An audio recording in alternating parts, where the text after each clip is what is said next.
Hello everyone. So we are in the paper number 7 of this model APSC mains examinations question answer session, and we are going to discuss the last two questions.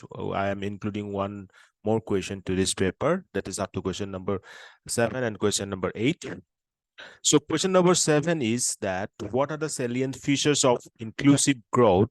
Has India been experiencing such a growth process? Analyze and suggest some measures for the inclusive growth, and we need to answer it within 250 words. Okay, so this is a question from the GS paper 3, inclusive growth. From this figure, you can see that there are a variety of sections here from the different colors or different from the different point of view. You can say that different sections of the society are here, but that growth which will target each of them will be called as inclusive growth. Now let's come to the answer section, and first of all you have to know, you just know that what is inclusive section. Now let's go through its different elements.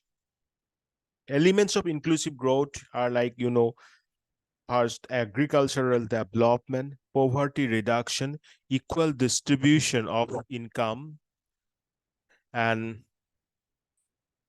social sector development, reduction in the regional disparities, industrial development, environment protection, employment generation. মানে কি হয়েছে, agricultural development section to হওক বা poverty reduction হওক, equal distribution of income, social sector development বা reduction in regional disparities, সেই বিভিন্নতাখিনি মানে কম হৈ গৈ আছে, কোনোবা এটা সেকশনে বেছিকে পাইছে বা কোনোবা এটা সেকশনৰ কম ডেভেলপ হৈছে, বা industrial development, environmental protection or environment protection, employment generation, all should be equally distributed to each part of the means society, or you can say country. These are the elements of inclusive growth. I'm repeating again: agricultural development, poverty reduction, equal distribution of income, social sector development, reduction in regional disparities, industrial development, environment protection, employment generation. They are known as elements of inclusive growth. So inclusive growth is economic growth that creates opportunity for all segments of the population and distributes the dividends, or you can say dividends, of increased prosperity both in monetary and non-monetary terms fairly across the society. Okay, so that's the same definition. You can means if in a technical sense, or in a technical point of view, you can write like this, that it is a kind of economic growth which will give the equal opportunity for all the segmentation of, or all the segments of the population, and all the dividends will be distributed equally among all, either that may be monetary or non-monetary terms. Now, what are the salient features of the inclusive growth? First of all, participation. People are able to participate fully in economic life and have greater say over their future. People are able to access and or you can say participate in market as workers, consumers, business owners. So in short, আমি কব পাৰো, participation from all section of the people or all the segments of the people is possible in the case of inclusive government. Now, that participation either in terms of workers or consumers or business owners, that varies. Now, equity, more opportunities are available to enable upward mobility for more people. All segments of society, especially poor and socially disadvantaged groups, are able to take advantage of these opportunities. That is upward mobility. And that is especially we have to take care of the socially disadvantaged and some poor section of our society. Then growth, and economy is increasingly producing enough goods and services to enable broad gains in well-being and greater opportunity. Economic growth and transformation is not only captured by the aggregate measures of the economic output like GDP, but must include and be measured by other outcomes that capture our all, or okay, you can say overall well-being. You know, GDP is not going to show you that whether it is inclusive growth or not. We have to adopt such measures which will actually give a reflection that whether that growth is inclusive or not.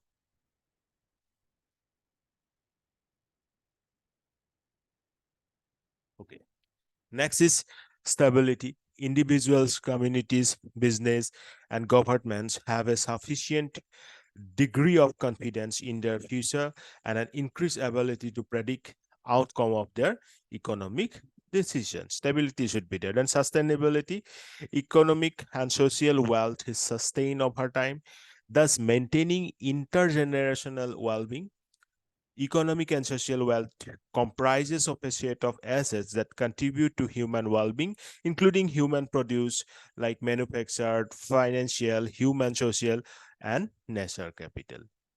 So inclusive growth also implies sustainable, you can say sustainable use and application of the resources. India's economy continues to grow at an impressive rate with projected annual GDP of growth of 7.5% 2017-18. This data is old. You can use the current year's data. As per the GDP per capita, you can see that more than doubled in the last 10 years. Extreme poverty has declined substantially. But you know, in this case, we can say that during COVID, we can see a kind of exceptions, and that should not be considered. And after COVID, you can see some again different growth, or you can say a very exponential growth. That is because of the base effect. Now, access to education has steadily improved. Life expectancy has risen, and financial inclusion has got a major boost with the expansion of rural banks, and you know, schemes like Jan Dhan Yojana, incorporation of ICT, like you know, Zam Trinity. So these are actually this Jan Dhan Yojana, ICT. Because of the ICT, more inclusion in terms of financial is possible now. Now, job, education, food entitlement schemes like Manrega, RT, right to food, okay, right to education. Manrega, you know, that employment guarantee of 100 days. So they are also happening, means helping the growth, inclusive growth in a further step. But still, India is home to largest number of poor and malnourished children. Why this is happening, we have to take a means proper investigation on that, and different reports also suggesting that huge income concentration in the hands of few exists in the case of India. So if more income, or you can say more amount of wealth is only restricted to some portion of the society, or you can say some hands of only to a few hands, then we cannot say that is an inclusive development or growth is going on. Now, according to WEF report, India has been ranked 16 among the 79 developing economies. And this, again, I'm telling you that please verify that whether this is the current status or not. Or tomorrow in the class, I'll tell you the recent data. Don't worry about it. But the fact is important. Concept to বুঝাটো বেশি important that World EF reportও আমাক বহুত মানে developing ইকনমিৰ ভিতৰত একেবাৰে পাছত ইকনমিৰ আখ্যাই দিছে, কাৰণ আমাৰ সম্পূৰ্ণ ইনক্লুচিভ গ্ৰথটো একেবাৰে হোৱা নাই। Because আমাৰ society কি হৈছে, one section is very rich and another section is below poverty line, and that number, that later number that is below poverty lines, and that poorer section is more. Now, what are the measures for inclusive growth? Equity of access to quality basic education, that is RT, যিটো already আমাৰ কৰা হৈছে, right to education. Then ensuring quality health and sanitation facilities, that should be made fundamental right. Gender parity means measures for political representation and women reservation. Women reservation ক্ষেত্ৰত আমাৰ কৰা হৈছে local body, right? Measures focus on the social security benefits and gender parity, like gender budgeting. Then creating employment opportunities through Make in India and Skill India project. Make in India বহুত ভালকৈ মানে আমাৰ start কৰা হৈছে already, and Skill India project. So employment opportunities তেতিয়া বাহিব যদি আমাৰ ওচৰত skill থাকে. So we should not only focus on the welfare activities or welfare scheme only, where we'll get some free, we can say free opportunities, or you can say that everything made up and distributed.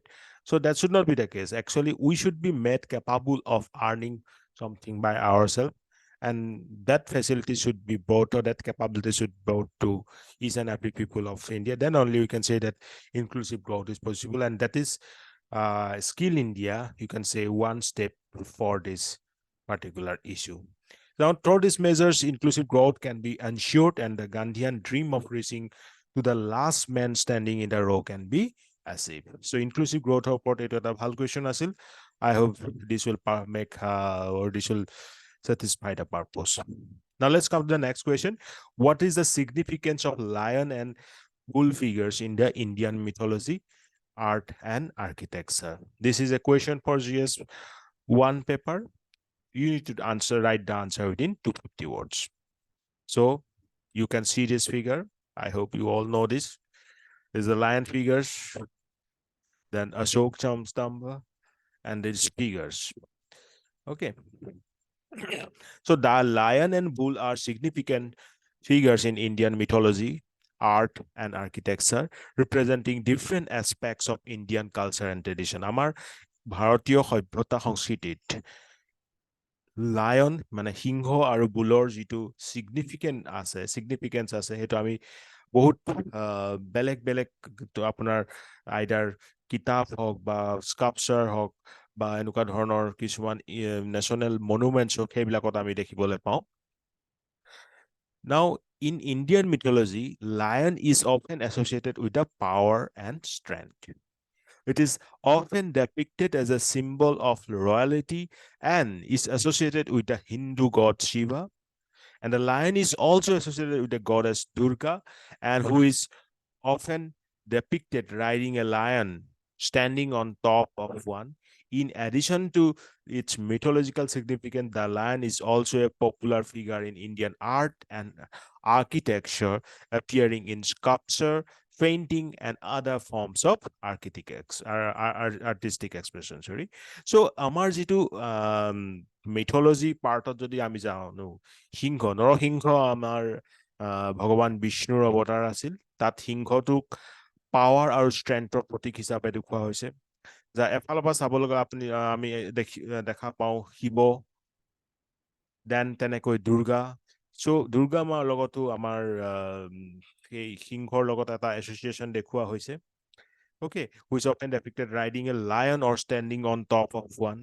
So এই mythological importance আমাৰ যিখিনি আছে সভ্যতাত সেইখিনি সিংহক এটা শক্তি আৰু what we can say এটা power আৰু এটা ষ্ট্ৰেংথ, এটা শক্তিৰ প্ৰতীক হিচাপে দেখুওৱা হৈছে. আৰু সেই হিচাপত আমি ইণ্ডিয়ান যিখিনি আৰ্ট এণ্ড আৰ্কিটেক্সাৰ আছে তাতো সিংহ এটা পপুলাৰ ফিগাৰ হিচাপে পোৱা যায়. কাৰণ ডিফাৰেণ্ট স্কাল্পচাৰ হওক বা পেইণ্টিং হওক বা এনেকুৱা ধৰণৰ বেলেগ আৰ্টিষ্টিক এক্সপ্ৰেশ্যনতো আমি সিংহ এই চিম্বলটো দেখিবলৈ পাওঁ, সিংহক দেখিবলৈ পাওঁ বিভিন্ন চিম্বলত. So you can see this diagram. I hope you all know who is he. Okay. Then who actually this figure represents? I hope you know that. Then come to the bull. The bull, on the other hand, is often associated with the fertility and strength. It is often depicted as a symbol of power and associated with the Hindu god Shiva. The bull is associated with the goddess Parvati and is sometimes depicted as a vehicle. In an art and architecture, the bull is often depicted as a guardian of figure, guarding the entrance to temples and other important buildings. So a bull too, আমাৰ mythological point of view পৰা fertility আৰু strength দেখুৱাবলৈ use কৰা হয়, represent কৰা হয় fertility আৰু strength. Parvati আমাৰ গডেছ পাৰ্বতীৰ বুলটো কি বুলি কোৱা হয় মানে ভেহিকুল আছিল বা বাহন আছিল বুলি দেখুওৱা হৈছে আৰু আৰ্ট এণ্ড কালচাৰত বা আৰ্ট এণ্ড আৰ্কিটেকচাৰত বুলক জেনেৰেলি এটা গাৰ্জেন ফিগাৰত ডেপিক্ট কৰা হয় গাৰ্ডিং দ্য এন্ট্ৰেন্স টু টেম্পল মন্দিৰলৈ যোৱা এন্ট্ৰেন্সত গাৰ্ড কৰা হিচাপে বা আদাৰ ইম্পৰ্টেণ্ট বিল্ডিঙত গাৰ্জেন ফিগাৰ হিচাপে বুলক দেখুওৱা হয় চ' আল্টিমেটলি ক'বলৈ গ'লে in Indian mythology the lion and bull hold great significance as symbols of power, strength, and courage. These creatures have been depicted in Indian art and architecture for centuries, serving as reminders of the gods and kings who embody their qualities. From Ashokan pillar to the Brihadeshwar temple, the lion and the bull continue to inspire and awe people with their majestic presence and they remain an integral part of Indians' rich cultural heritage, reminding us of the enduring legacy of the country's mythology and artistic traditions. So, আমাৰ যিটো Indian mythology part তাত আমি দেখিলোঁ lion আৰু বুল power strength কৰেজৰ symbol হিচাপে ৰৈ আছে আৰু এই ক্ৰিয়েচাৰ্ছবিলাকক ইণ্ডিয়ান আৰ্ট এণ্ড আৰ্কিটেকচাৰ বহুত স্কাল্পচাৰ এনেকুৱা পাওঁ বহুত পেইণ্টিংছ এনেকুৱা পাওঁ য'ত নেকি বহুত বেলেগ বেলেগ ধৰণৰ ৰিপ্ৰেজেণ্টেশ্যনত ইউজ কৰা হৈছে ডিফাৰেণ্ট গডছ এণ্ড কিংছক কোৱালিটি ৰিপ্ৰেজেণ্ট কৰিবলৈ ইউজ কৰা হৈছে ইভেন আমি যদি চাওঁ আমাৰ অশোকান পিলাৰ বা বৃহদেশ্বৰ টেম্পললৈকে সকলোতে আমি লায়ন আৰু বুলৰ প্ৰেজেঞ্চ দেখা পাওঁ আৰু ই ইনস্পায়াৰ কৰে তেওঁলোকৰ এটা মেজেষ্টিক প্ৰেজেঞ্চ ইণ্ডিয়ান ছ'চাইটিত সেইবাবে আমি চাব পাৰোঁ যে আমাৰ যিটো আমাৰ অশোকান স্তম্ভ অ'কে তাত সেইটো আমি য'ৰ পৰা লৈছোঁ একজেক্টলি আৰু তাতেই ক'ত আছিলে আমাৰ লায়ন ফিগাৰ্ছখিনি বহুত ধুনীয়াকৈ ভালকৈ ৰিপ্ৰেজেণ্ট হৈছে let me show' you the figure again so' look at this so' ইয়াত সৰ্বপ্ৰথমেই দেখুওৱা হৈছে লায়নছ চ' ইয়াৰ পৰা এইটো ডেপিক্ট কৰা হৈছে যে আমাৰ যিটো অশোকান স্তম্ভ বজাৰৰ পৰা লৈ হৈছে তাতো এটা লায়নৰ এক্সিষ্টেঞ্চ আছে চ' এইটোৰ পৰা আমি এইটো ক'ব পাৰোঁ যে this is directly related to our current form of Indian democratic system also' because we have adopted this as our national emblem, right? So this is a part of our current government or current democratic system also. So in that way, we can link this lion and bull from the mythological part to the ancient part and to current modern Indian government or democratic part. Okay, so that's it. We have discussed all the question of model question paper number 7. Let's start the model question paper number 8 from tomorrow onwards, and very soon we'll complete a few questions and then we'll start the revisions. Thank you very much. Bye bye. Good night.